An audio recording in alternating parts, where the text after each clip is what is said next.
বলিউড পাড়ায় এমন এক দম্পতি রয়েছে যারা তাদের বিয়েতে অতিথিদের কার্ড পাঠিয়ে তাদের বিয়েতে না আসার অনুরোধ করেছিলেন। কী কারণে এমনটা করেছিলেন তারা?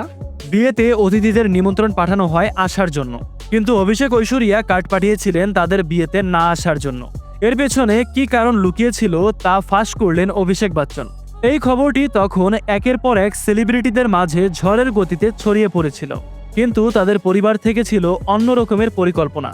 কফি উইথ কারণে এসে বিয়ে নিয়ে একগুচ্ছ খবর ফাঁস করেছিলেন অভিষেক বচ্চন ও ঐশ্বরিয়া। অভিষেকের কথা হচ্ছে, একসঙ্গে সকলকে খুশি করা কখনোই সম্ভব নয়। তাই অনেকেই ছিলেন তখন যারা হয়তো বিষয়টা ভালো চোখে দেখেননি। তবে বিয়ের সময় তাদের নিয়ে অনেক ধরনের ঝামেলা চলছিল।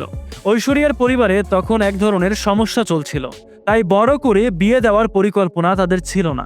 তাই কার্ড পাঠিয়ে সকলের কাছ থেকে আশীর্বাদ চাওয়া হয়েছিল। ঐশ্বরিয়ার জীবনের সেই ঝামেলা সম্পর্কে জেনে থাকলে কমেন্টে লিখে জানাতে পারেন।